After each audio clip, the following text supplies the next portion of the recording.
Bom dia, meus irmãos. Eu fiquei aqui agora ouvindo o louvor, mais pertinho, né?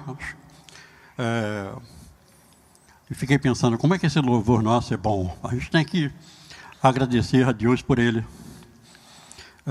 Eu estava pertinho aqui do Edu, né?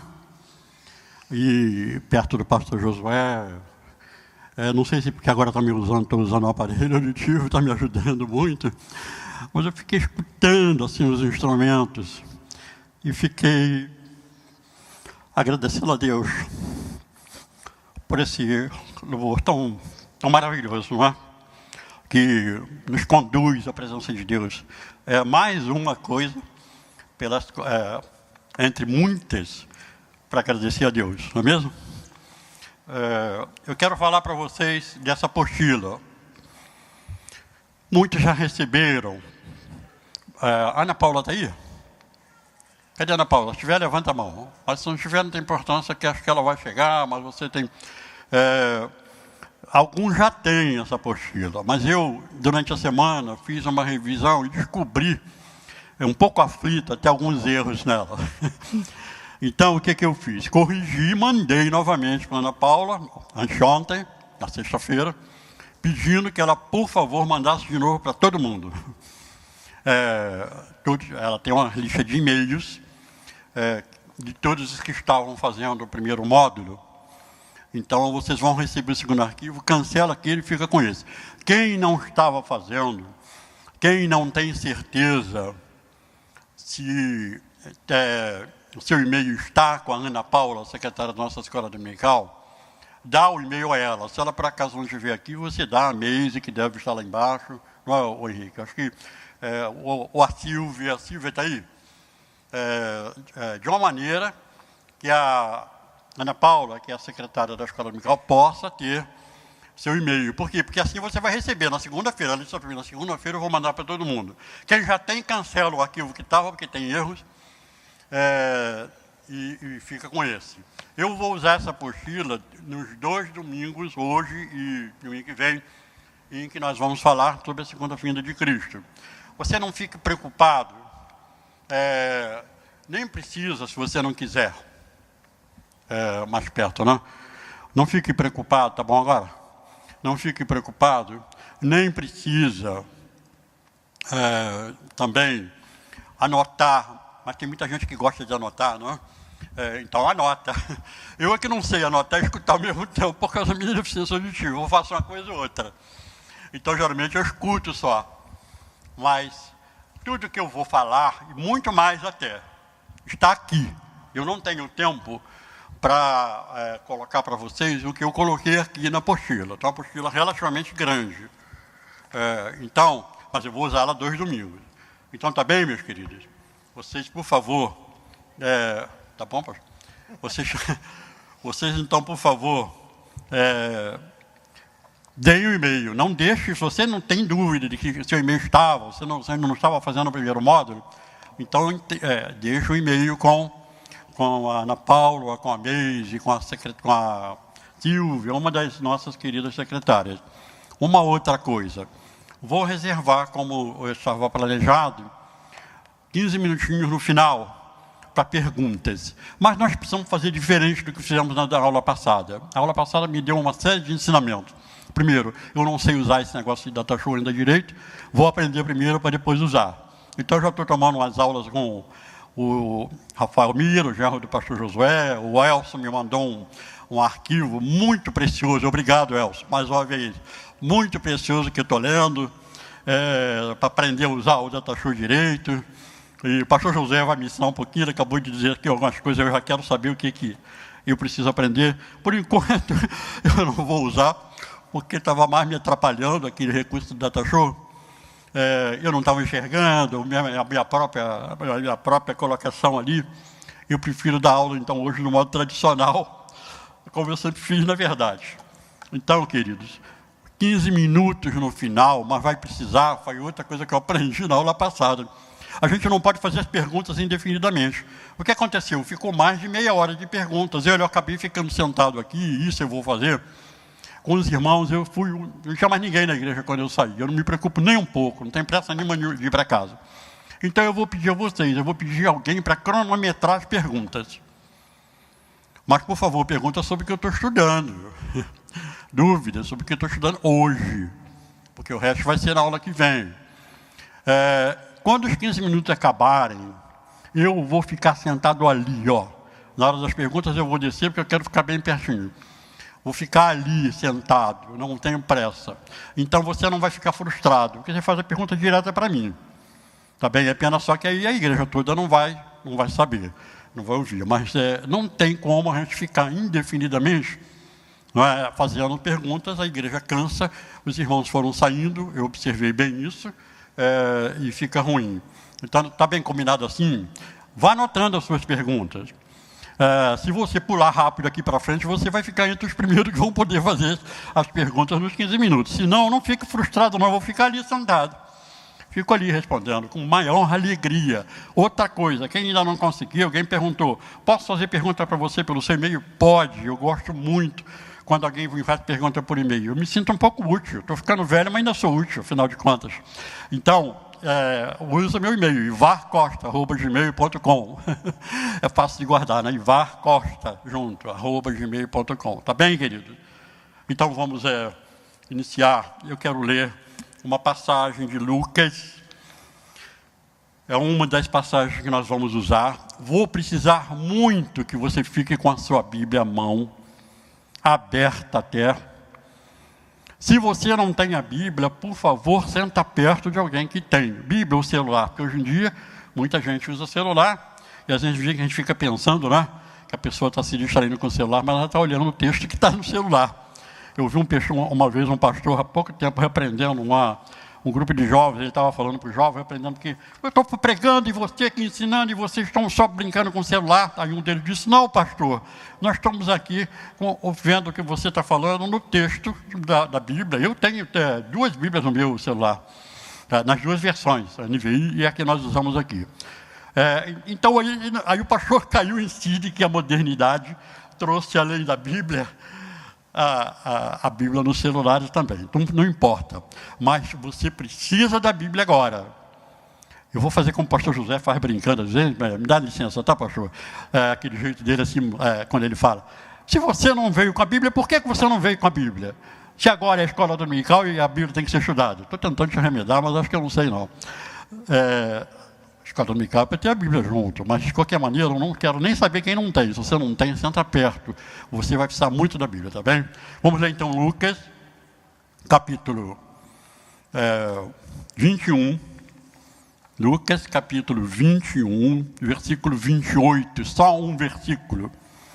Depois eu vou ler 1 Coríntios 2, 9, só um versículo também. 1 Coríntios, Lucas 21, 28. Diz assim, ora, ao começarem estas coisas a suceder, exultai, erguei a vossa cabeça, porque a vossa redenção se aproxima. Olha como é que o texto diz, é Jesus falando no seu sermão profético, no Monte das Oliveiras, ele próprio dizendo, quase concluindo um sermão, exultai, erguei a vossa cabeça, porque a vossa redenção se aproxima. Ora, ao começar estas coisas a suceder, que coisas? É o que nós vamos começar a ver daqui a pouquinho. O texto de 1 Coríntios 2,9, muito conhecido, diz o seguinte, mas como está escrito, nem olhos viram, nem ouvidos ouviram, nem jamais penetrou em coração humano o que Deus tem preparado para aqueles que o amam. O que Deus tem preparado para aqueles que o amam, para nós? É o que nós vamos começar a ver também daqui a pouquinho. Mas cuidado, Paulo diz aqui nessa carta que nem olhos viram, nem ouvidos ouviram, nem jamais penetrou em coração humano. Então o que nós vamos passar a estudar é um sussurro, é um pouquinho, muito pouco na verdade. É apenas o que a Bíblia ensina sobre como será a segunda vinda de Cristo. Porque o resto, nossos olhos, nossos ouvidos, nossos corações, nem pode jamais imaginar. Porque é muito mais do que você poderia imaginar. Vamos orar? Pai Santo, queremos te louvar, te agradecer por esse momento tão precioso, Senhor. É a tua palavra que nós vamos ler. E nós te suplicamos, Senhor, que ela seja uma bênção, que ela, como sempre faz, edifique nossos corações nesse momento. Edifique os nossos corações na sua graça, na sua presença. Que no nosso dia a dia nós tenhamos essa bendita esperança, que nós possamos estar vivendo hoje, agora, com essa exultação no coração, Senhor. E não apenas naquele momento em que tu voltares. Então, que essa palavra abençoe meus irmãos queridos nesse instante, Senhor. Que ela seja bênção para cada meu querido aqui. Que ela edifique, que ela transforme as vidas presentes dos meus irmãos queridos. Enfim, Senhor, eu coloco tudo isso debaixo das tuas mãos, Senhor. Eu te suplico unção, direção, sabedoria. Eu quero fazer esse estudo sob a tua direção, Senhor, debaixo da tua direção, para que a tua bênção seja completa em nossos corações e em nossas vidas. Eu te suplico isso, Senhor, em nome de Jesus. Amém. A título de introdução, eu queria fazer duas perguntas a vocês. A primeira pergunta, isso também está na apostila, também é tudo. A primeira pergunta é, se você estivesse olhando para o passado, preste bem atenção na pergunta, olhando para o passado, você tivesse escolher o maior de todos os seus acontecimentos, qual acontecimento você escolheria? Prestar atenção na minha pergunta. Olhando para o passado, se você tivesse que escolher o maior acontecimento da história passada, qual você escolheria? Certa ocasião, uma irmã aqui da igreja, que já não está mais aqui, ela mora agora numa cidade perto de Porto Alegre, no Rio Grande do Sul, ela me emprestou um livro. Eu gostei demais daquele livro, era uma ficção, eu não gosto muito, não sou muito chegada à ficção, não. Mas eu li assim e não parava de ler. O nome do livro é O Cavalo de Troia. Eu não me lembro mais o autor, porque eu gostei tanto do livro que ela me deu. Aí eu falava tanto do livro que alguém pediu emprestado, eu emprestei, nunca mais vi o livro. Muitos livros emprestados não voltam, né, aos seus donos originais. Então, eu não me lembro mais o nome do livro, é O Cavalo de Troia. O autor do livro, acredito eu, seja um cristão, porque o que ele fez foi impressionante. O que ele fez? Resumindo bem rapidamente, ele falou de um inventor que tinha inventado, tinha bolado, tinha construído uma máquina do tempo. Ora, a máquina do tempo está na imaginação da gente, a beça. Ficção pura. Mas a máquina do tempo, como toda boa máquina do tempo, podia levar para o futuro o passado. Ele escolheu o passado. Ela pronta, escolheu, se preparou. E aí ele pensou, que evento do passado seria bom, eu gostaria de ir. A escolha dele seria a minha escolha. Ele escolheu ir para a época de Jesus. Ele escolheu participar do nascimento, da vida e da morte e ressurreição de Cristo. Ele ia ficar 30 e poucos anos lá, não é? Mas ele fez isso. É uma ficção, claro. Mas aí ele vai para lá, e aí ele demonstra que conhece a Bíblia, porque é impressionante como é que ele segue. Eu até abri, às vezes, a Bíblia para checar as palavras dele assim, e eu pensava, esse autor tem que ser cristão. Então, ele conhece muito o Novo Testamento, os Evangelhos, porque ele seguia o relato da vida de Cristo, só que ele estava lá. Ele estava presente, ele estava participando, ele estava vendo aquilo tudo. Ele levou a roupa apropriada, imagina se ele chega com a roupa como essa nossa aqui, não é? Levou uma roupa apropriada, pensou, pesquisou antes de ir para lá, para não parecer lá um ET, naquela época com a roupa de hoje. Impressionante a história, ele acompanhando. Eu que conhecia, já tinha lido tantos evangelhos, eu fiquei fascinado com aquilo. Qual o evento passado você escolheria como o maior de todos no passado? Eu escolheria a primeira vinda de Cristo. Não é verdade?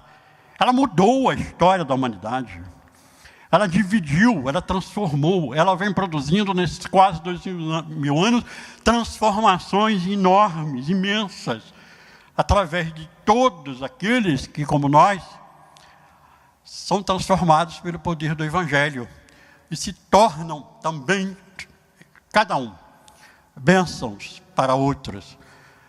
A vinda de Cristo foi de tal grandeza que ela dividiu a própria história humana, que agora é contada em antes e depois de Cristo, não é verdade? Mas agora a segunda pergunta, eu disse que seriam duas. Se você tivesse que escolher um evento futuro, pensa bem então, futuro, e esse evento, que é claro, seria para você, agora seria um exercício de imaginação da nossa parte, não é? Futuro, que para você seria o maior de todos, nada superaria. O que é que você escolheria? Eu coloquei algumas respostas só para reflexão. Talvez você escolhesse a cura da AIDS, a cura do câncer, ou quem sabe, uma invenção, a invenção de uma vacina contra o mal de Alzheimer, contra o mal de Parkinson, que tanta aflição produz na vida de tantas pessoas. Ou quem sabe ainda, a cura do câncer, já falei, a cura da AIDS. Ou alguma outra coisa que você possa imaginar agora aqui, como o maior evento possível no futuro. O que você escolheria? Eu escolheria a segunda vinda de Cristo. Porque nada, absolutamente nada, seria maior ou mais importante do que esse evento. Assim como no passado, a primeira vinda de Cristo foi, sem dúvida alguma, o maior evento da história. Assim também será na vida do fim do homem, como o pastor Josué também colocou. Aliás, muito obrigado por você colocou só músicas quase só sobre a segunda vinda de Cristo. Então preparou o coração dos meus queridos da igreja para essa palavra. A segunda vinda de Cristo será certamente o mais importante. Por quê? Primeiro eu tenho que dizer para vocês que o pensamento teológico do Novo Testamento, de todo o Novo Testamento, está impregnado, absolutamente impregnado desse fato da vinda de Cristo. Nós muitas vezes não prestamos atenção, não nos damos conta, lemos sem prestar atenção, mas você vai percorrendo, e eu vou fazer isso com vocês hoje, domingo que vem, e vocês vão ver essa afirmativa. Mas na apostila, eu fiz questão de colocar um sem número de passagens. Se você tiver paciência, abra e leia algumas delas. Mas nós vamos ler muitas. Mas a começar pelo sermão profético, que vai ser a base principal da nossa palavra hoje, domingo que vem, que se encontra nos evangelhos sinóticos, né? Mateus 24, Marcos capítulo 13 e Lucas capítulo 21, relatam com visões diferentes, parecidas ao mesmo tempo e com detalhes, por isso são chamados de sinóticos, tem uma visão idêntica, mas com detalhes variando, relatam esse fato, e aí o relato é de Jesus, por isso que o nome é sermão profético. Guarde Mateus 24, Marcos capítulo 13, Lucas capítulo 21, foi o sermão que Jesus proferiu no Monte das Oliveiras, respondendo a uma pergunta dos seus discípulos, que nós vamos ver também daqui a pouquinho. Esse sermão tem sido chamado por alguns estudiosos de sermão profético, como eu prefiro, mas alguns dizem assim, ele é o pequeno Apocalipse do Novo Testamento. Quando eu leio essa expressão, eu pergunto assim, como assim? Pergunto para mim mesmo. Como assim pequeno? Nada é pequeno quando vem de Jesus. Nada, absolutamente nada. Mas talvez a expressão seja porque é um capítulo, né? Capítulo 24 de Mateus, capítulo 13 de Marcos. Mas nada é pequeno quando vem de Cristo. E esse sermão é impressionante. Mas eu estou falando dele como parte do fato de que todo o Novo Testamento, querido, está impregnado por essa mensagem. E por quê? Porque com a segunda vinda de Cristo se consumará toda, preste atenção, toda obra redentora de Cristo. Sem ela, a ressurreição dos mortos não aconteceria. Sem ela, a igreja não seria arrebatada para se encontrar com Cristo e reinar com Ele para sempre. Sem ela, os males desta primeira criação, como diz o Apocalipse, permaneceriam indefinidamente. Sem ela, nós continuaríamos gemendo, chorando, com luto, com pranto, com a dor, como está lá também no Apocalipse 7, por nossa vida toda. Mas ela traz uma expectativa para a vida nossa. Essa é outra coisa muito importante. E vejam, eu acho que esse estudo da segunda vinda só tem valor por 2 motivos, ou 3. Talvez eu me lembre mais um, por isso eu estou acrescentando 3. Mas por 2 motivos, com certeza. Jesus só tinha 2 motivos. O primeiro, fazer com que a igreja estivesse vigilante, estivesse atenta. Ele fala vigiai, vigiai, várias vezes no sermão profético, fora outras passagens.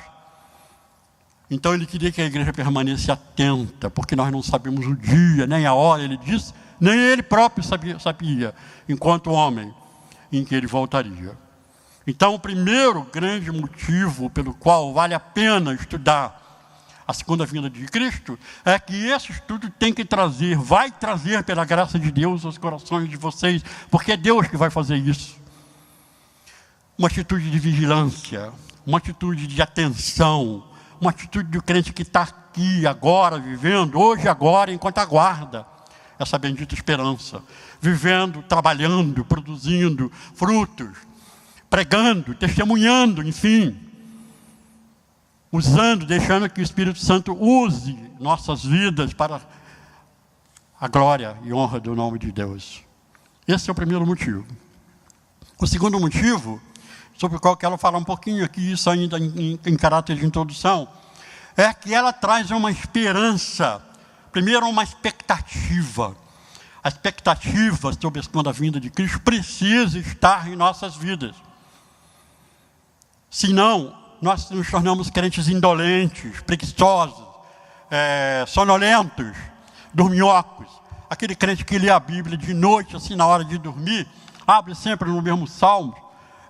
Às vezes a Bíblia fica aberta a semana inteira naquele salmo ali.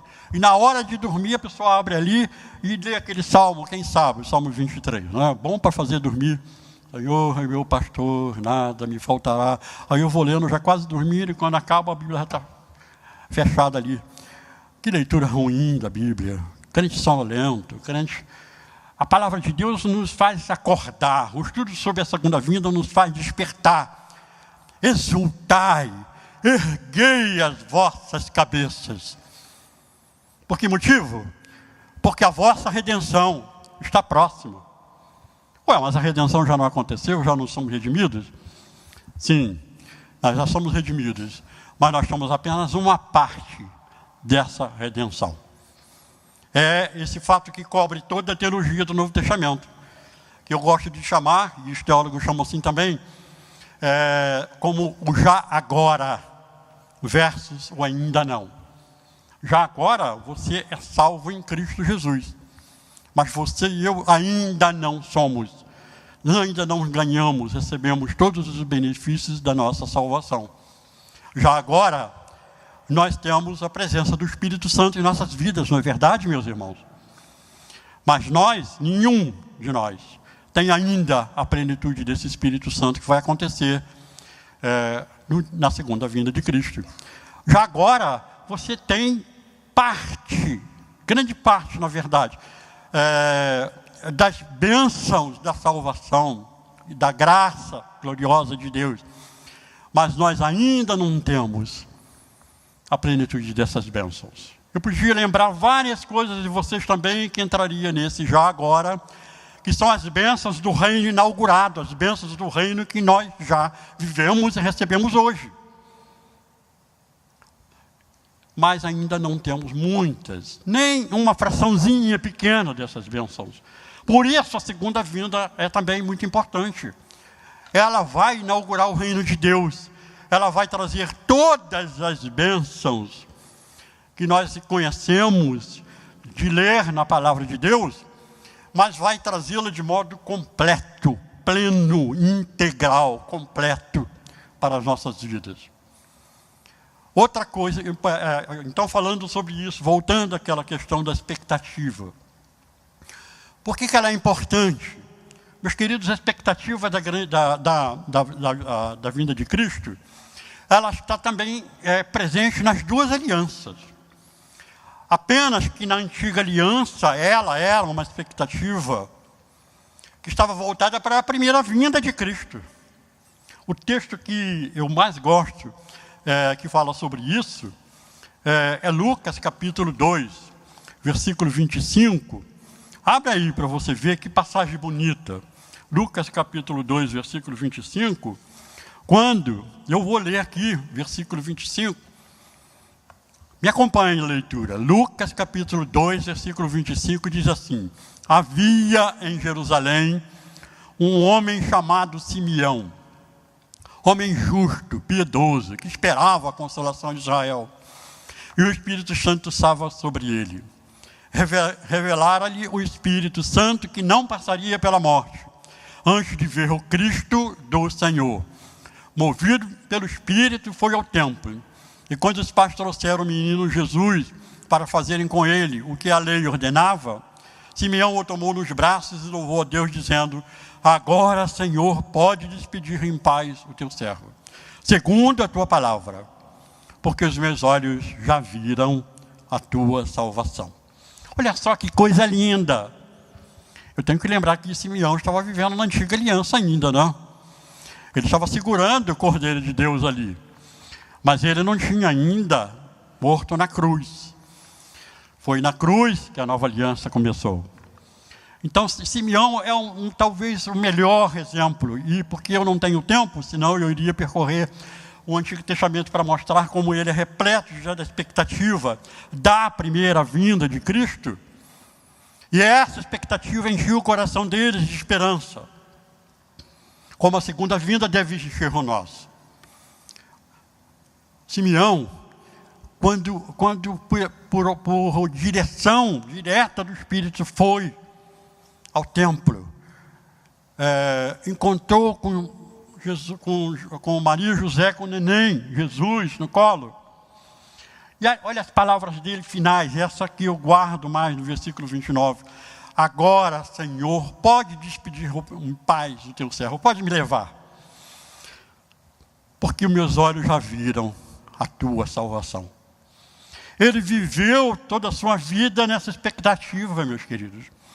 Ele era um homem fiel, temente a Deus, assim como todos os outros da antiga aliança que também viveram dessa forma. Eles tinham um momento maior, eles tinham um momento mais glorioso. Passagens diversas, como o profeta Isaías, por exemplo, em muitos textos, ensinavam, falavam sobre a expectativa, sobre a primeira vinda de Cristo. E aqueles homens viveram com o coração cheio de esperança, esperando o Senhor. Mas a esperança escatológica deles era a primeira vinda de Cristo, não é verdade? Era futura. A nossa esperança escatológica é a segunda vinda de Cristo. Eles aguardavam o Cordeiro de Deus. Nós aguardamos o leão da tribo de Judá. Ele continua sendo o Cordeiro para nós, é claro. Mas o evento escatológico já aconteceu. É passado, já tem quase 2000 anos. Enquanto que a nossa expectativa agora é que tem que trazer esperança ao coração. É a segunda vinda de Cristo. Um teólogo do qual eu gosto muito, eu tenho sempre um pouquinho de confiança com os teólogos, mas esse eu gosto demais. Ele é um homem de Deus. Ele é escritor de uma das Bíblias, de uma das teologias sistemáticas de que eu mais gosto. Gruden, Wayne Gruden, o nome dele. Muito boa essa teologia sistemática. Ele fala sobre a segunda vinda de Cristo, sobre essa esperança da seguinte maneira. Eu vou ler palavras dele. Prestem bem atenção, ele diz assim: será que os cristãos de fato aguardam ansiosamente a volta de Cristo? Quanto mais os cristãos se virem enredados nas coisas dessa vida e mais negligenciarem a comunhão cristã genuína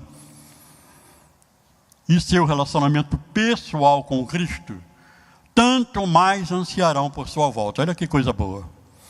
Por outro lado, muitos cristãos que enfrentam sofrimentos, perseguições, ou os mais idosos, não gostei disso assim, dos mais idosos, mas tudo bem, os mais idosos, os enfermos, ou aqueles que andam diariamente com Cristo de maneira viva e profunda, terão um anseio mais intenso por sua volta. De certa forma, portanto, preste atenção nisso, é muito importante, o quanto realmente aguardamos a volta de Cristo. Mede a condição espiritual de nossa vida, no momento, hoje, agora. Isso também mede, de certa forma, até que ponto vemos o mundo como realmente ele é, conforme Deus o vê, escravizado ao pecado e em rebeldia contra Deus, subordinado ao poder do maligno. Olha só o que Gruden diz. Se nós estamos vivendo enredado aqui, ele quiser, enrolados, imersos nas coisas dessa vida, se estamos negligenciando a comunhão cristã genuína, o nosso relacionamento pessoal com Deus, com Cristo, então isso mede a nossa condição espiritual desse momento. Por que isso? Porque essa expectativa da segunda vinda, ela produz esperança, ela produz vida ativa. Se isso não está acontecendo, algo está errado com o seu estudo sobre a segunda vinda. Eu detesto estudar a segunda vinda de uma maneira como eu vi, como era garoto, adolescente, porque eles faziam esquemas. As pessoas, às vezes os pastores até iam para um quadro assim, e faziam um monte de esquema, a primeira vinda aqui, a segunda, e aquela coisa trazia mais confusão do que explicações. Faziam também muito um planejamento assim, para entender quando Jesus volta, quando ele vai voltar. Tinha alguns que conseguiam prever. Jesus mesmo disse que nem ele sabia, mas eles conseguiam prever. E eu fiquei, ao longo dos meus anos assim, de adolescência e juventude, achando assim esse negócio, eu achava esquisito. Estudar a segunda vinda dessa maneira. Mas quando estudamos entendendo que ela é bênção pura, quando traz luz, esperança, vida verdadeira com Deus, comprometimento com Cristo, com a sua palavra, com testemunho, então vale a pena. Paulo escrevendo a sua carta aos Coríntios, ele disse assim, capítulo 15, né? Ele disse assim, se a nossa esperança em Cristo, capítulo 15, 1 Coríntios, versículo 19, se restringe apenas a esta vida, nós somos os mais infelizes de todos os homens. Se a nossa esperança em Cristo se restringe apenas a esta vida, a esperança que nós temos, essa expectativa saudável na qual todo cristão precisa viver. Mas se a nossa esperança é só para hoje, quantos têm esperança em Cristo só para hoje, não é verdade? Espera que Ele te dê uma situação financeira melhor, espera que Ele te dê um bom carro, quem sabe, espera que a cura de algumas doenças sejam realizadas, isso é importante, devemos orar. Mas quando a cura é realizada, acabou. Eu esqueço-me do Senhor. Eu recebi a bênção e não estou mais junto com Ele, como aqueles leprosos, né? 9 dos 10, só um voltou para agradecer a bênção recebida. Muitas vezes nós somos como esses 9 leprosos. Somos abençoados e esquecemos da bênção de Deus. Ora, a nossa esperança em Cristo, ela extrapola em muito, completamente, totalmente essa vida. Ela é colocada na segunda vinda de Cristo, porque esse é o maior de todos os eventos. Já que é assim, então vamos ver alguns fatos que que serão marcantes na segunda vinda. Eu vou falar agora com vocês sobre o que Jesus disse no sermão profético. Mateus 24, Marcos capítulo 13, Lucas capítulo 21. Eu prefiro Mateus 24, porque ele é a descrição mais detalhada do sermão profético é Mateus 24. Neste sermão profético, Jesus coloca os grandes eventos. Na verdade, ele coloca, é o meu terceiro pontinho da aula, na apostila você vai ver, os sinais dos tempos. Jesus fala sobre os sinais do tempo. O que ele queria com esses sinais dos tempos? O que eu acabei de falar agora há pouco. Fazer com que você e eu sejamos vivendo de modo atento, vigilante, aguardando a vinda de Cristo, a vinda dele, vivendo hoje e agora como verdadeiras testemunhas dele, Jesus. Então, o que eu vou falar para vocês agora é sobre os grandes eventos que precederão a segunda vinda de Cristo, a parousia, ou parousia, como alguns gostam de falar. Eu acho que a pronúncia melhor é parousia. É uma das 3 palavras que o Novo Testamento usa para a segunda vinda de Cristo. Essa palavra significa vinda, presença, retorno.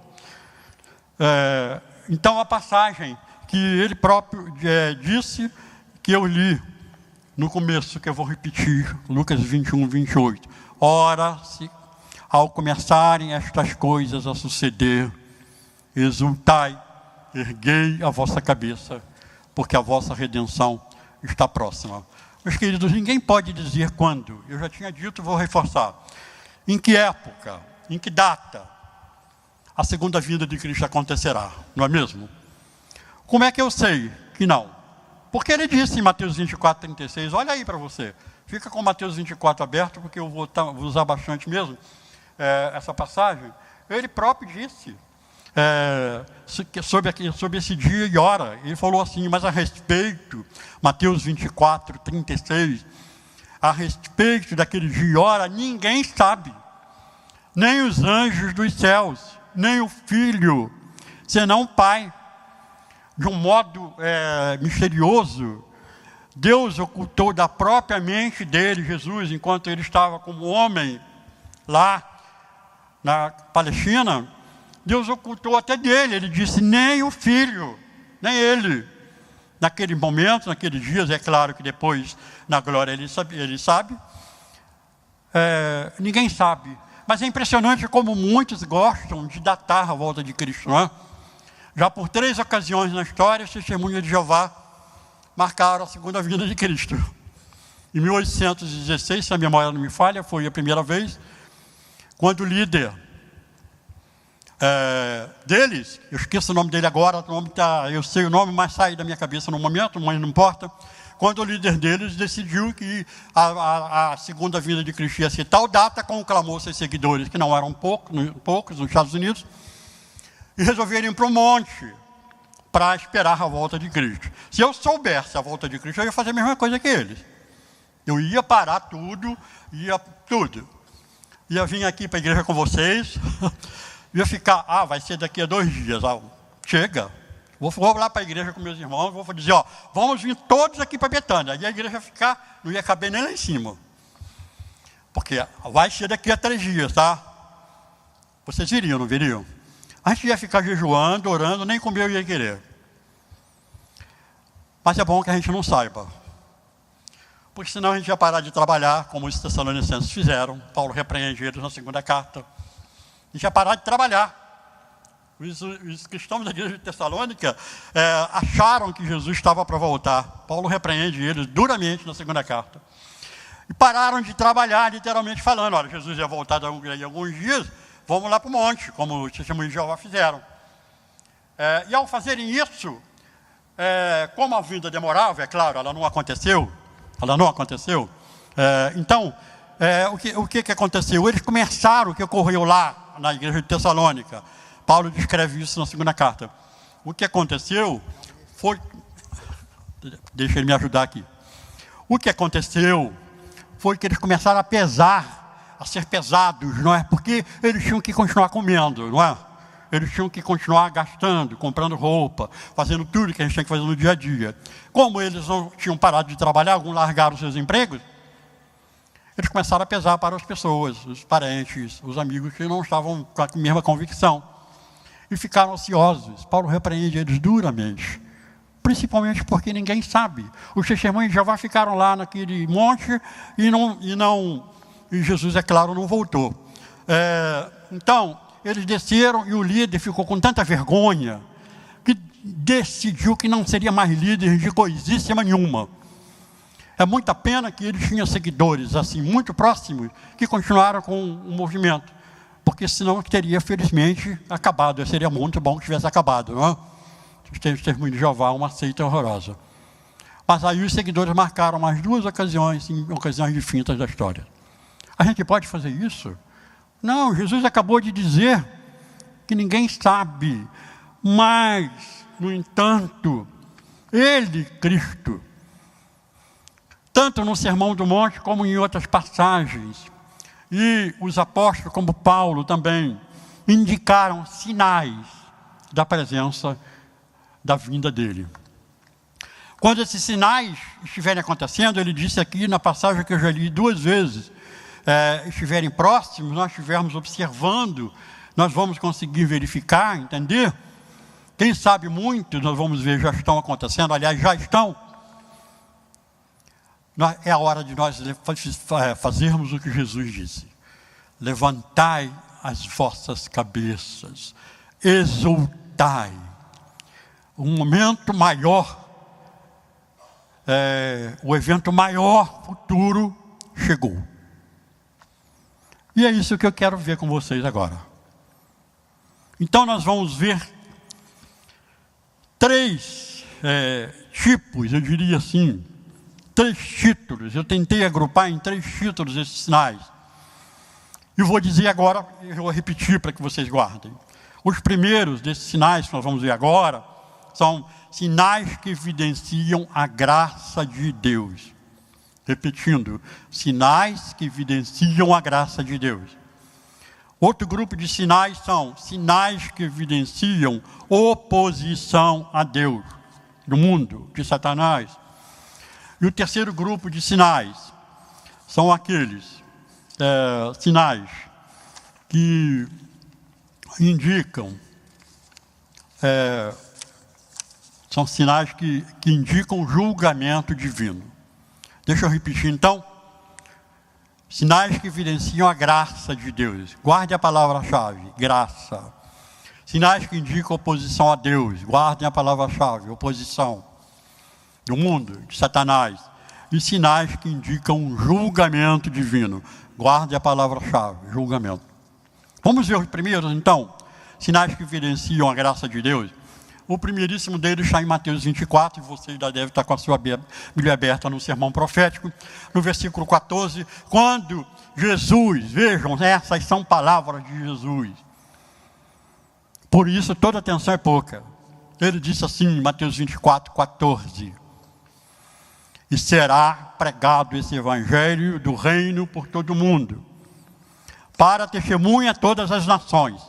Então virá o fim. O que Jesus quis ensinar com isso? E esse é um dos principais sinais da volta de Cristo. E antes o evangelho, que leva ou pode levar a pessoa ao encontro pessoal com Cristo, teria que ser conhecido, ouvido, conhecido por todas as nações. Vejam bem, queridos, Jesus não disse que cada pessoa de cada nação teria que conhecer o evangelho. Ele disse que todas as nações teriam que conhecer. Não é isso que está escrito aqui? Será pregado o evangelho do reino por todo o mundo.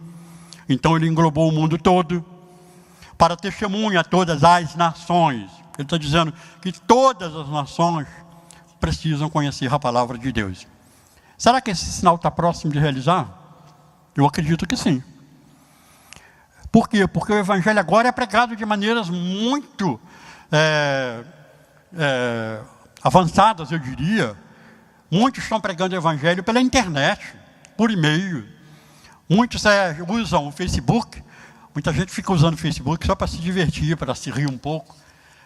Mas muita gente já usa até o Facebook para pregar o evangelho. Eu vejo até alguns irmãos aqui da Betânia e fico feliz com isso, colocando texto bíblico, passagens bíblicas no Facebook. Meu querido quase xará, ele fala assim para mim: você é meu quase xará, porque o nome dele é Ivaí. Se tirasse uma letra, né, ficava igual. Aí eu brinco com ele: se você tirar uma letra, você fica meu xará. Aí assim, se você colocar uma, não é? Você vira meu xará. Mas o Ivaí coloca, será que ele está aí? Ele coloca, olha lá ele lá atrás, ó. Eu gosto muito do que você faz, viu, Ivaí? Passagens bíblicas no Facebook. Olha, o Facebook alcança o mundo. Alguém sabe português e está lá na África, lê. Não é mesmo? Principalmente se for amigo dele, Ivaí. Mas o Evangelho tem agora meios pelos quais, anos atrás, esses meios não existiam, de alcançar o mundo todo. Ora, eu acredito que nós temos esse sinal muito próximo de se cumprir. Cuidado, eu não estou dizendo, não estou marcando a volta de Cristo, não.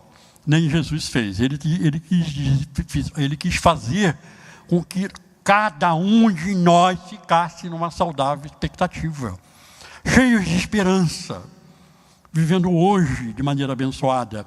Então, a proclamação do Evangelho é o primeiro desses sinais que indicam, evidenciam a graça de Deus. O segundo deles é a salvação da plenitude de Israel. Eu vou repetir, a salvação da plenitude de Israel. E agora eu vou pedir para você dar uma passadinha rápida para Romanos 11. Romanos 11, 25 e 26, só 2 versículos. Romanos 11, 25 e 26 diz o seguinte: porque não quero, irmãos, que ignoreis esse mistério, para que não sejais presumidos em vós mesmos, que veio endurecimento em parte, preste muita atenção nessa parte aqui, nessa palavra de Paulo, em parte a Israel, até que haja entrada a plenitude dos gentios. E assim todo Israel será salvo, como está escrito, aí ele cita Isaías: virá de Sião o libertador, e apartará de Jacó as suas impiedades, as impiedades. Romanos 11, 25, 26. Olha o que Paulo deu. Ele está dando aqui um sinal que evidencia a graça de Deus e que também é uma evidência da proximidade da volta de Cristo.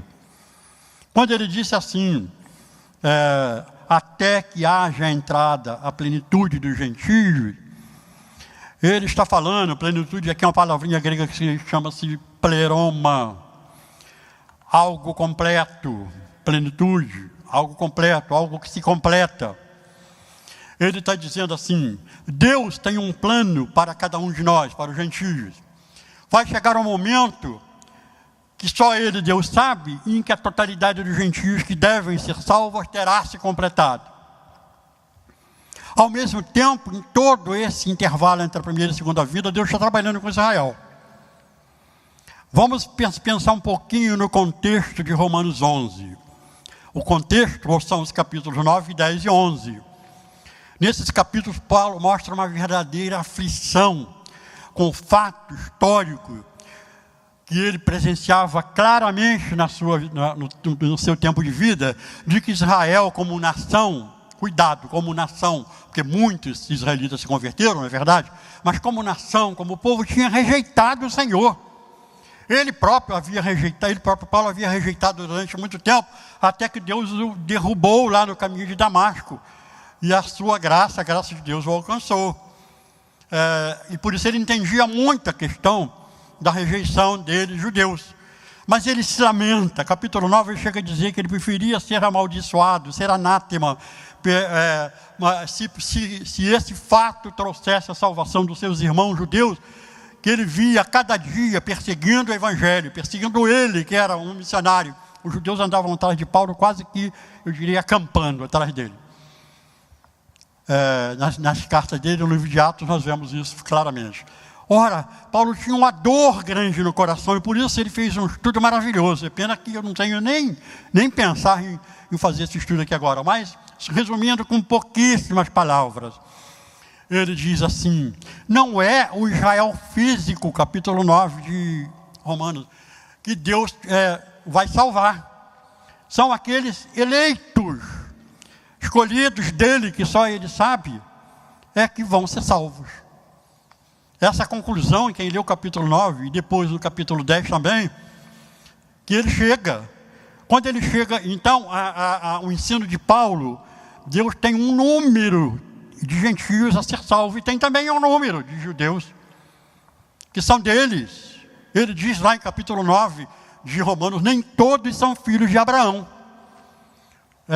Dizendo assim, na carne vocês, todos os judeus são filhos de Abraão, mas filhos espirituais de Abraão, filhos que aceitaram a promessa como Abraão aceitou, filhos que tais quais Abraão. Lá em Gênesis 15, quando Deus disse, olhe as estrelas do céu, Abraão. Abraão estava reclamando, não é verdade?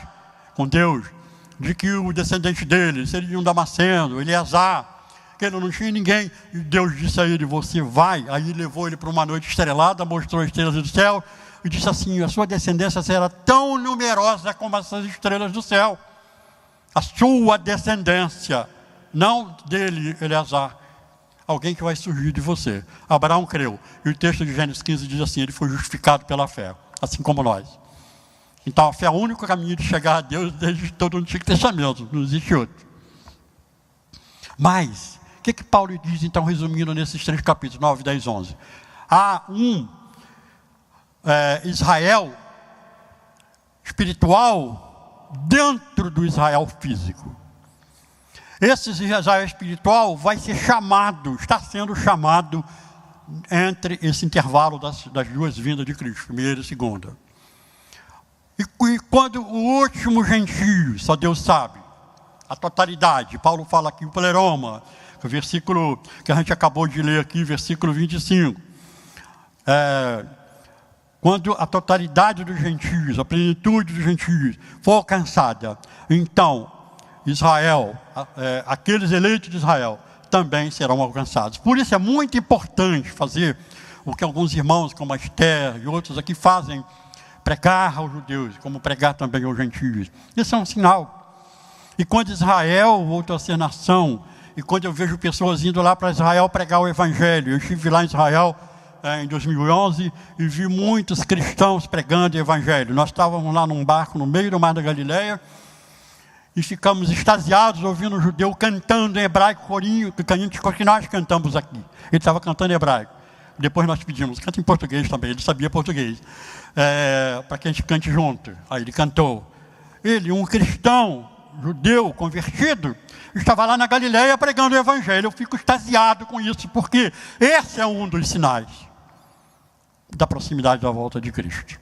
Repetindo então, sinais que evidenciam o quê? A graça de Deus. A pregação do Evangelho é graça pura. A conversão da plenitude dos gentios, de todos nós, é graça pura. A conversão dos judeus é graça, pura graça de Deus. Vamos então agora aos sinais que indicam oposição a Deus. Essa oposição vem pelo mundo, através do mundo e de Satanás, é claro. Mateus 24, versículo 9 e 10 diz assim: o primeiro dos sinais é a tribulação. Mateus 24, 9 e 10. Diz assim: então sereis atribulados e vos matarão. Serei odiados de todas as nações por causa do meu nome. Nesse tempo, muitos hão de se escandalizar, trair, odiar uns aos outros. Jesus, quando está falando nisso, aliás, quando nós vamos lendo o Mateus 24, a gente vai vendo que essas coisas todas vão num crescendo. O que Jesus vai falando é a mesma coisa com palavras diferentes do Apocalipse capítulo 6. Depois eu vou comentar um pouquinho o Apocalipse capítulo 6. Mas desses sinais da proximidade de Cristo que indicam a posição a Deus, a tribulação é um deles. Então sereis atribulados e vos matarão.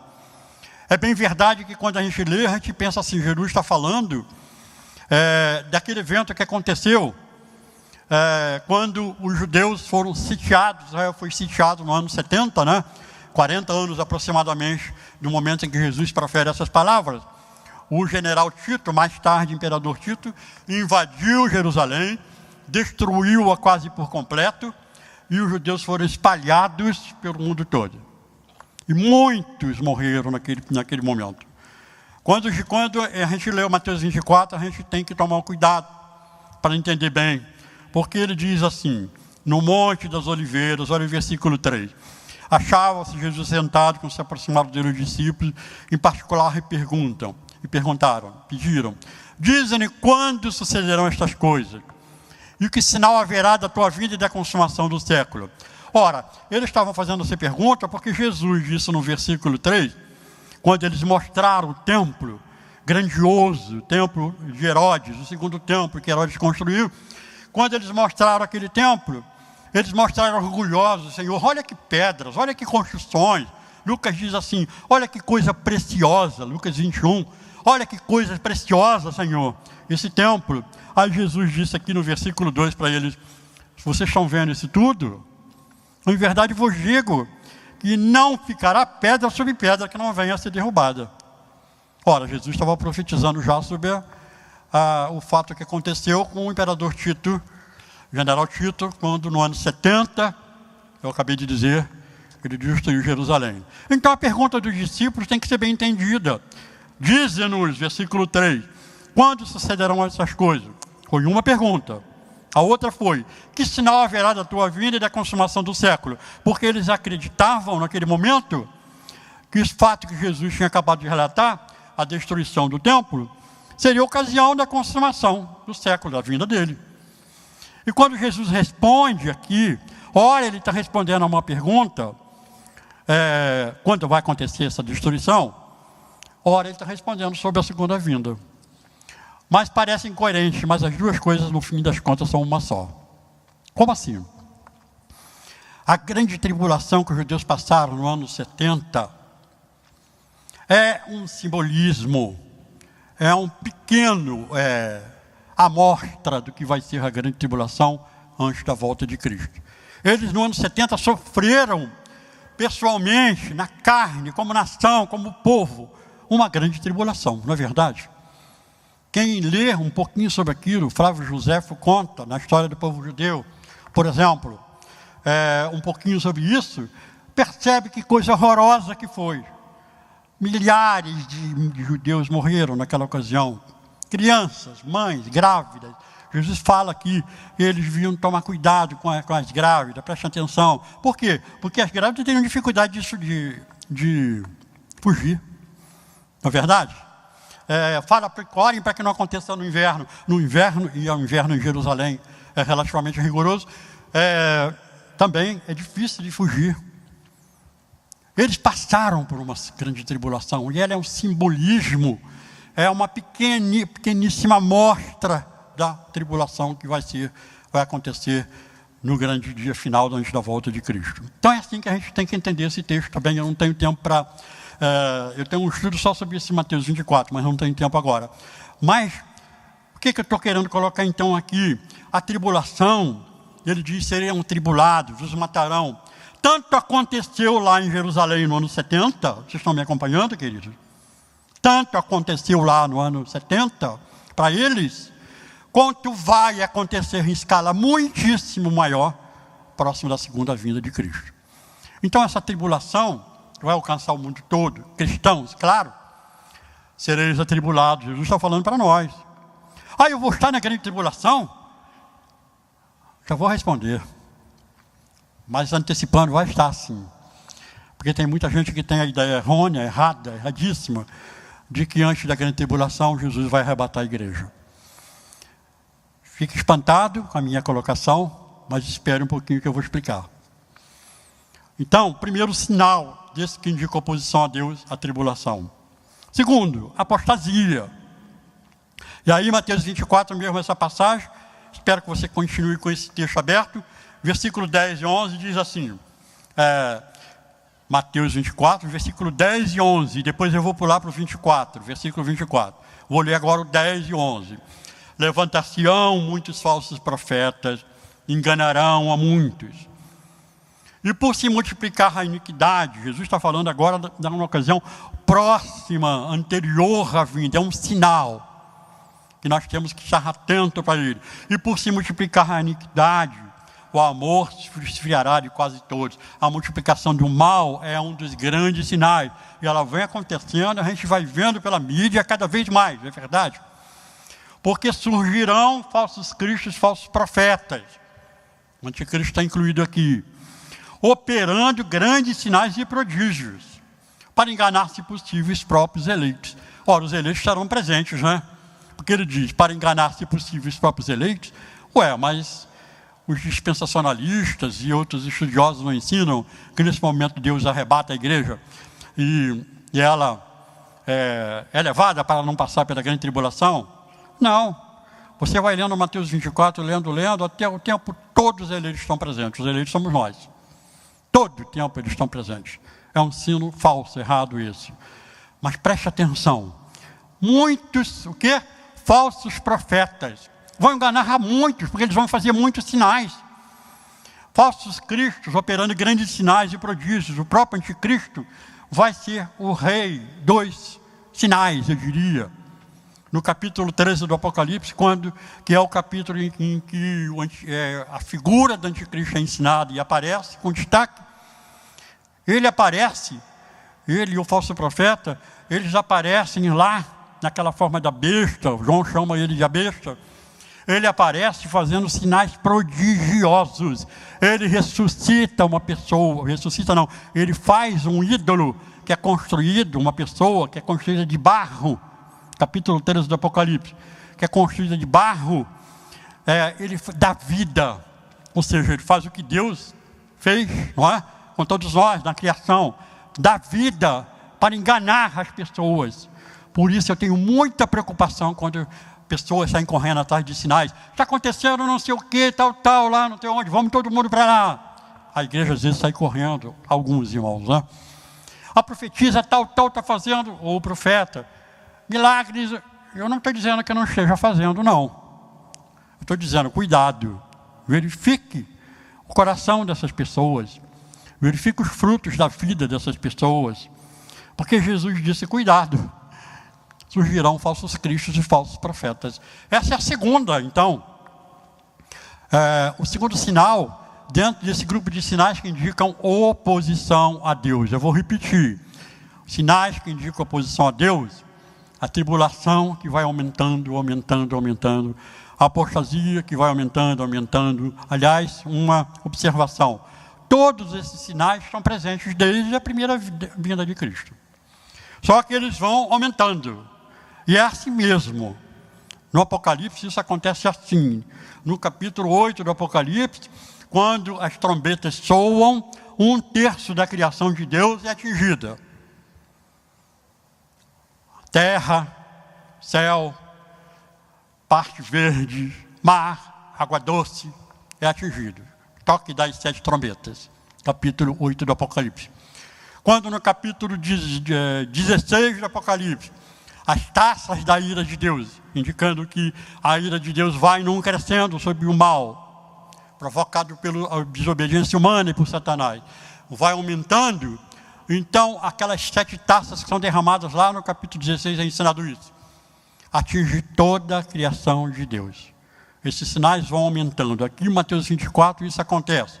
No Apocalipse capítulo 6, quando aqueles selos, os 6 primeiros selos são abertos, lembram? Capítulo 6 do Apocalipse. Quem não se lembra, depois, por favor, dá uma recordadinha nesse livro.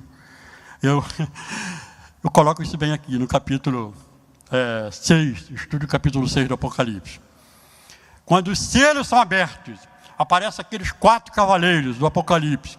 Quanta coisa estranha tem sobre esses cavaleiros, né? Já vi filmes esquisitíssimos. Mas quando o primeiro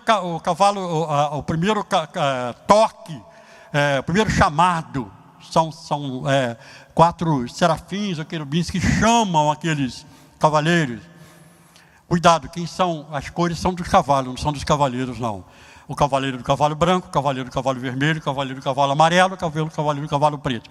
Quando eles são chamados, cada um deles faz acontecer algo que vem da presença de Deus. É Jesus que está com o livro da redenção na mão. É Ele que vai abrindo selo por selo. Ora, a gente vê que a redenção começa. O cavaleiro do cavalo branco é dito assim, que ele sai vencendo, e para vencer, na minha interpretação, infelizmente, de muitos queridos estudiosos da Bíblia, que é o Evangelho que sai vencendo para vencer desde a primeira vinda de Cristo. Não parou de vencer até hoje, no coração de aquele que aceita Jesus, não é verdade? O cavaleiro do cavalo vermelho traz guerras que vão aumentando, até a volta de Cristo.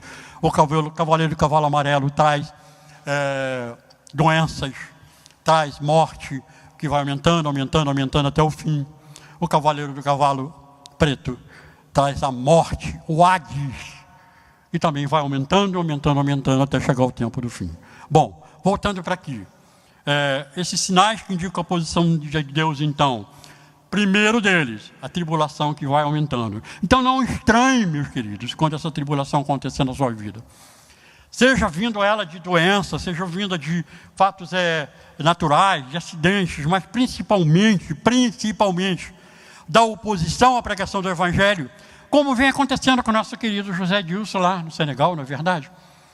Vem acompanhando atualmente nesse momento com tristeza, porque aquela casa que foi tão acalentada por ele e por nossa igreja, minha querida igreja Betânia, foi fechada agora, recentemente, não é verdade? As crianças foram levadas para outro lugar. Ora, é um sinal que está indicando oposição do mundo. Então, um outro texto que fala sobre a questão da apostasia, eu li 1 Timóteo 4:1. Se você puder abrir rapidinho, 1 Timóteo 4:1, que é dito assim. 1 Timóteo 4:1. Ora, 1 Timóteo, capítulo 4, versículo 1. Ora, o Espírito Santo afirma expressamente que nos últimos tempos alguns apostatarão da fé, por obedecerem a espíritos enganadores e a ensino de demônios. Nos últimos tempos, Paulo está falando, no período que se vai anteceder a volta de Cristo, alguns apostatarão da fé, negarão a fé. É claro que esses que negarem a fé estavam no meio da igreja visível, como a nossa aqui, mas nunca creram como nós cremos. Por último, nesse tópico e dos sinais que indicam a posição a Deus, eu já falei da tribulação, em primeiro lugar, falei da apostasia em segundo, uma última passagem que está em 2 Tessalonicenses, capítulo 2. Vou dar um tempinho rápido para vocês abrirem. 2 Tessalonicenses, capítulo 2, versículo 1 a 3. 2, 1 a 3. Primeira carta de Paulo aos Tessalonicenses. Perdão, segunda carta, capítulo 2. Ele diz assim: irmãos, no que diz respeito à vida do nosso Senhor Jesus Cristo e à nossa reunião com Ele, nós vos exortamos a que não vos demovais da vossa mente com facilidade, nem vos perturbeis, quer por espírito, quer por palavra, quer por epístola, como se procedesse de nós, como se ele tivesse escrito, supondo tenha chegado o dia do Senhor, Ninguém de modo nenhum vos engane, por isso não acontecerá, sem que primeiro venha a apostasia. Eu vou parar aqui e vou ler a segunda parte, fique com ela aberta aí, fica com essa passagem aberta, porque eu vou ler um outro sinal que indica oposição a Deus. Paulo fala então, e o contexto eu já falei, por isso eu posso abreviar muito. O contexto é aquele que eu disse. Eles achavam que Jesus já ia voltar, pararam de trabalhar, talvez tenham ido lá para um monte, um lugar qualquer, e começaram a pesar para os parentes, porque quem é que ia sustentar eles, não é? Então Paulo diz, não sejam enganados. Jesus falou várias vezes de que nós poderíamos ser enganados, e para evitar é que ele fez essa mensagem tão bonita do Mateus 24. Paulo disse assim, supondo tenha chegado o dia do Senhor, ele diz assim, isso não vai acontecer sem que a apostasia, o engano, venha antes. A apostasia, o que é? São muitos abandonando a fé cristã. Muitos de onde? Do meio da igreja. Mas se eles abandonam, cuidado, eles não eram crentes genuínos. Terceiro sinal que indica a oposição a Deus é a própria manifestação do anticristo. Então nós chegamos agora nesse ponto tão discutido, controvertido, perguntado, indagado, que é o anticristo. Paulo, nesse texto, você já está com ele aberto, só que agora eu vou ler o versículo 3 e 4, 2 Tessalonicenses, capítulo 2, 3 e 4, fala do anticristo. Ninguém de modo nenhum vos engane. O objetivo de Paulo é que nós não fôssemos enganados, porque isso não acontecerá, ou seja, a volta de Cristo, sem que primeiro venha a apostasia. Ele une a apostasia à revelação do anticristo, e seja revelado o homem da iniquidade, o filho da perdição, o qual se levanta contra tudo que se chama Deus, ou é objeto de culto, a ponto de se assentar no santuário de Deus, ostentando-se como se fosse o próprio Deus. Ninguém vos engane. A volta de Cristo não vai acontecer sem que o anticristo seja revelado. Essa passagem é importantíssima, meus queridos, porque ela é única em todo o Novo Testamento, que fala do anticristo como sendo um homem. Muitos dizem que ele seria um grupo espiritual, viria em espírito, que seria uma entidade espiritual, quem sabe a Igreja Católica. Os reformadores achavam que o anticristo era o próprio papado. Era a opinião de Lutero, de Calvino, que era o próprio papado ou alguns papas da época dele. Mas isso tudo não é verdade. O anticristo vai ser um homem. Como eu posso ter certeza? Paulo fala claramente, seja revelado o homem da iniquidade, o filho da perdição. Sobre ele vai recair a presença completa e plena de Satanás, numa ocasião próxima da vinda de Cristo. Jesus falou sobre isso, Mateus 24:15, voltando ao sermão profético, quando pôs ídolos abomináveis da desolação, de que falou o profeta Daniel no lugar santo. Quem lê, entenda.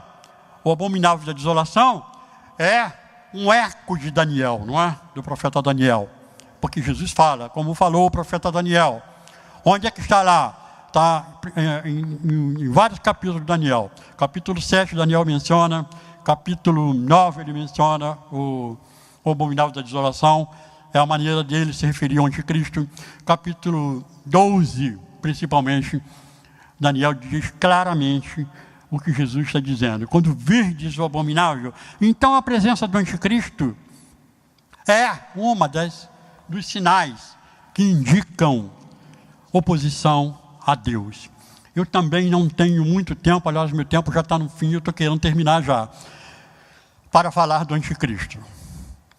Mas eu vou ler mais um texto e vou pedir para vocês para lerem, se possível, durante a semana, o capítulo 13 do Apocalipse, que está aqui num dos capítulos desse livro. Aqui eu gasto bastante tempo para explicar. Mas acho que se eu ler 1 João, capítulo 2, versículo 18 com vocês, a gente vai entender quem realmente vai ser o anticristo. 1 João, capítulo 2, versículo 18, 2:18, da primeira carta de João, diz assim: filhinho, já é a última hora. Os apóstolos consideravam que estavam vivendo a última hora porque eles estavam vivendo no clímax da revelação de Deus. E como ouviste que vem o anticristo, olha só como é que ele diz, como ouviste que vem, ele está falando para o futuro, não é verdade? Também agora muitos anticristos têm surgido, pelo que conhecemos, o que é a última hora. O que ele está dizendo? O anticristo percorre a vida humana desde a queda de Adão. Ele é o espírito de Satanás, o próprio Satanás, que influencia pessoas, homens, ao longo da história. Os judeus achavam, e eu acredito também assim, os intérpretes judeus, que Daniel, capítulo 9, capítulo 7, 9, capítulo 11, capítulo 12, principalmente, foi cumprido em Antíoco Epifânio, um rei, Seleucida, que daí a alguns anos dominou completamente Israel, Jerusalém, destruiu, profanou o altar. Vejam bem, sacrificou uma manada de porcos lá no altar, fez com que os sacerdotes se ajoelhassem diante daquela manada de porcos sendo sacrificada. Os sacerdotes, quase todos, se recusaram e morreram na mesma hora. Isso foi alguns anos depois da profecia de Daniel, quando esse imperador Antíoco Epifânio, o imperador Seleucida, onde fica a Síria, esse país tão calminho, né, que está lá nessa guerra civil, fez. Agora, como é que nós entendemos então? O anticristo percorre a história toda.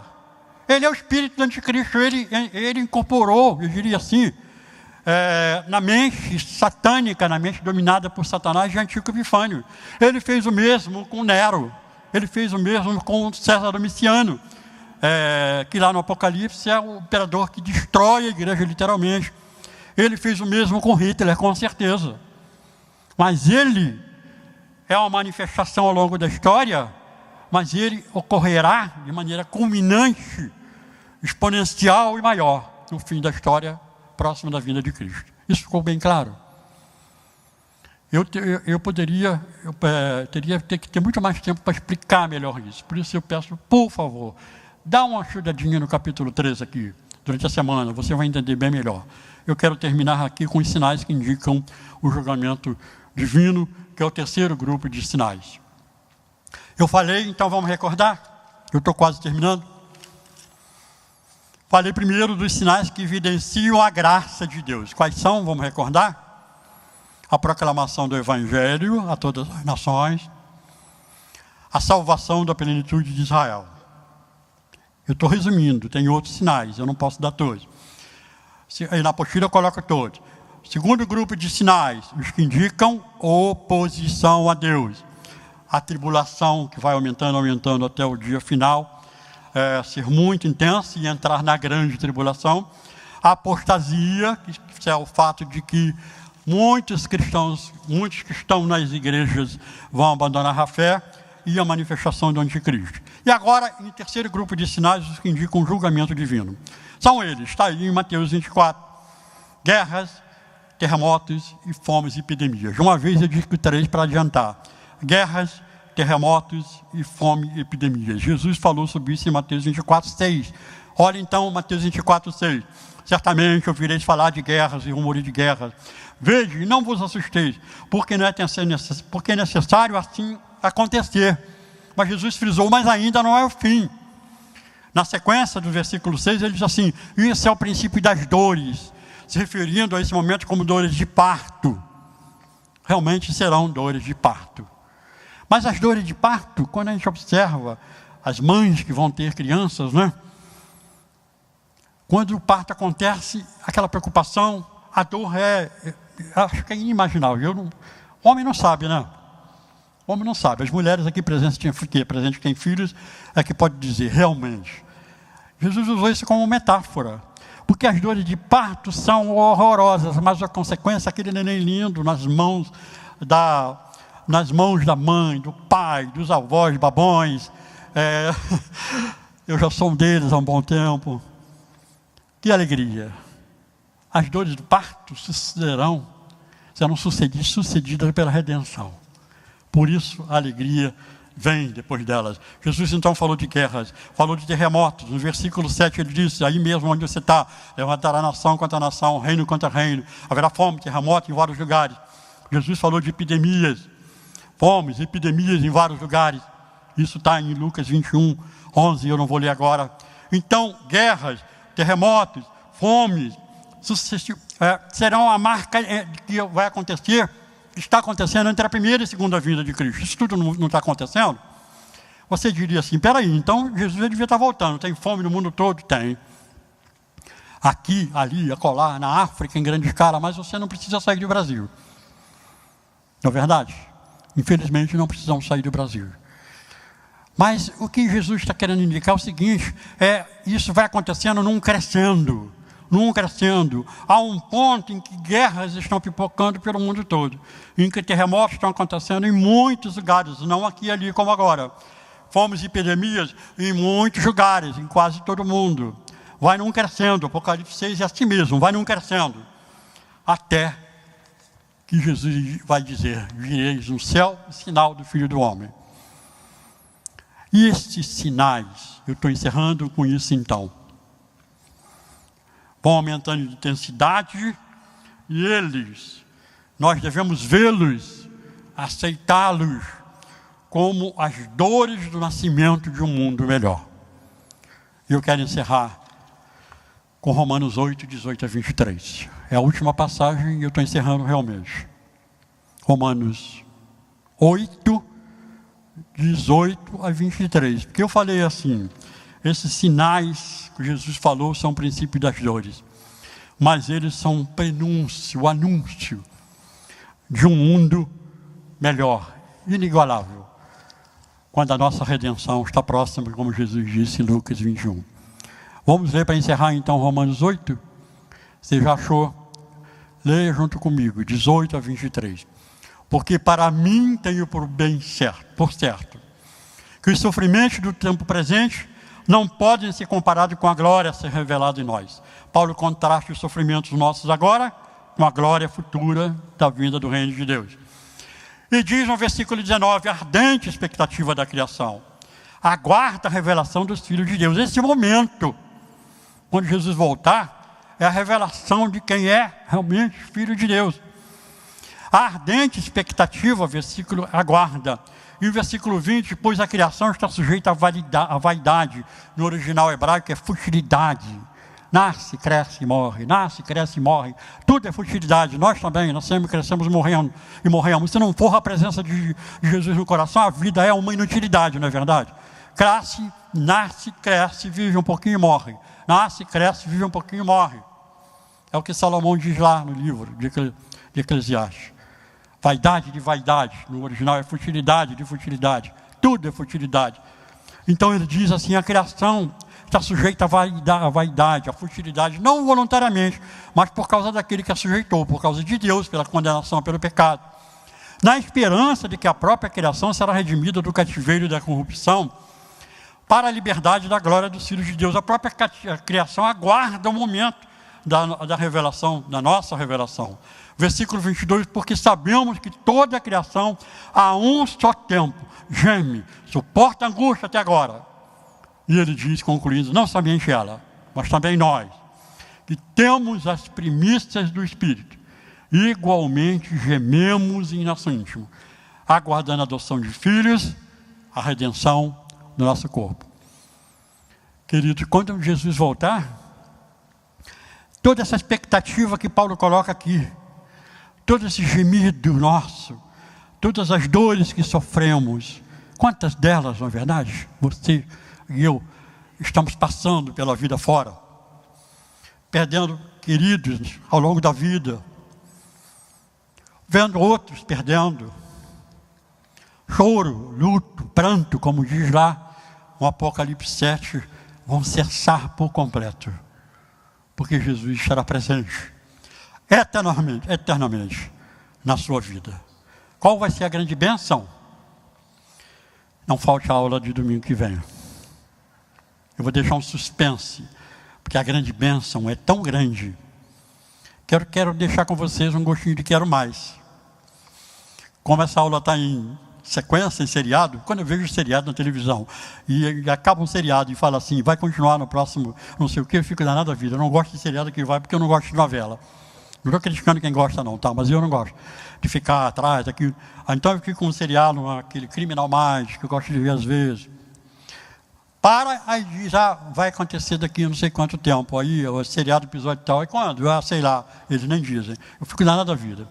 Não, o nosso seriado continua domingo que vem. Você não pode perder, sabe por quê? Eu vou dar assim os tópicos. A gente vai ver quando a vinda de Cristo vai ocorrer. A gente vai ver quando. Mas eu não disse que... Eu disse que a gente não sabe. Mas tem sinais. Quando ela vai ocorrer? Como ela vai ocorrer? De que forma? O que ocorrerá exatamente? Vou ver com vocês na aula que vem. E vou ver também qual é a atitude correta do cristão aguardando a segunda vinda de Cristo. Eu estou encerrando com isso, mas eu queria reler Romanos 8, 23. Não somente a criação aguarda a vinda do Filho de Deus, mas nós que temos as primícias do Espírito Santo, igualmente gememos. Por que a gente geme? Porque eu estou sentindo dor, porque eu estou reclamando com Deus, porque, Senhor, por que deixaste acontecer isso? Por que eu tive que passar por isso?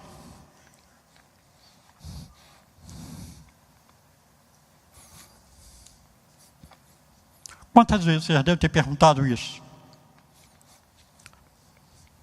E eu também. Nós gememos, mas nós estamos aguardando a adoção de filhos. Você já tem essa bênção de ser filho de Deus, mas ainda não tem a totalidade dessas bênçãos. Nós estamos aguardando a redenção do corpo.